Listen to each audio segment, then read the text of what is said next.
చిరంజీవికి ఏమైంది? గత కొన్ని రోజులుగా టాలీవుడ్లో ఇదే హాట్ టాపిక్. ఆయన ఆరోగ్యం బాలేదా? ఏదైనా సర్జరీ అయ్యిందా? లేదా చిన్న సమస్యేనా? వీటన్నిటికీ సమాధానం లేకపోవడంతో ఇప్పుడు రూమర్లు మరింత పెద్దవిగా మారాయి. కొంతమంది చిరంజీవి హెల్త్ విషయంలో సమస్యలు ఉన్నాయంటున్నారు. ఇంకొందరు ఏదో శస్త్రచికిత్స జరిగిందని ప్రచారం చేస్తున్నారు. మరికొందరు మాత్రం చిన్న విషయం మాత్రమేనని కొట్టిపారేస్తున్నారు. కానీ ఈ విషయంలో చిరంజీవి టీం ఎటువంటి స్పష్టమైన క్లారిటీ ఇవ్వలేదు.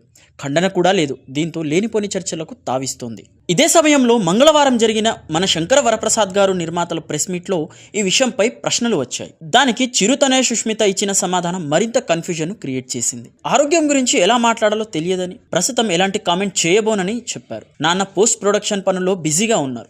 ఓవర్సీస్ అభిమానులతో వీడియో కాల్స్ లో మాట్లాడుతున్నారు. ప్రీ రిలీజ్ ఈవెంట్ కు వస్తారు. ఫిట్నెస్ పెంచుకుంటున్నారు కాబట్టే స్క్రీన్ పై స్పెషల్ లుక్ తో కనిపిస్తారు అని మాత్రమే చెప్పారు. కానీ శస్త్రచికిత్స జరగలేదని గాని, ఆయన పూర్తిగా బాగానే ఉన్నారని గాని స్పష్టమైన సమాధానం ఇవ్వలేదు. దీనికి తోడు రామ్ చరణ్ బిర్యానీ పార్టీలో చిరంజీవి కనిపించకపోవడంతో ఈ రూమర్లకు ఇంకాస్త బలం చేకూరింది. ఇవన్నీ కలిపి చూస్తే టాలీవుడ్ లో ఈ చర్చ ఇంకా ఎక్కువయ్యింది. అయితే ఈ రూమర్లన్నింటికీ ఈ రోజే క్లారిటీ వచ్చే అవకాశం ఉంది. ఎందుకంటే ఈ రోజు ఈ సినిమా ప్రీ రిలీజ్ ఈవెంట్ జరగబోతుంది. దానికి చిరంజీవి, వెంకటేష్ హాజరవుతారని టీం అధికారికంగా అనౌన్స్ చేసింది. ఇప్పుడు అందరి ఆసక్తి ఒక్కటే, చిరంజీవి ఈవెంట్ కి వస్తారా? వచ్చాక స్టేజ్ పై మాట్లాడతారా? తన ఆరోగ్యం గురించి వస్తున్న రూమర్లపై స్పందిస్తారా? బాబీ దర్శకత్వంలో చేసే తన 158వ సినిమా వాయిదా పడుతుందన్న వార్తలపై క్లారిటీ ఇస్తారా? అన్నింటికీ సమాధానం ఈ రోజు రాత్రి దొరకవచ్చు, లేదా రూమర్ ఇంకాస్త పెరిగే ఛాన్స్ కూడా ఉంది. చూడాలి మరి. చిరంజీవి స్వయంగా వచ్చి ఈ చర్చలకు ఫుల్ స్టాప్ పెడతారా, లేదా ఈ సస్పెన్స్ ఇంకా కొనసాగుతుందా? మీ అభిప్రాయం కమెంట్లో చెప్పండి. ఇలాంటి లేటెస్ట్ టాలీవుడ్ అప్డేట్స్ కోసం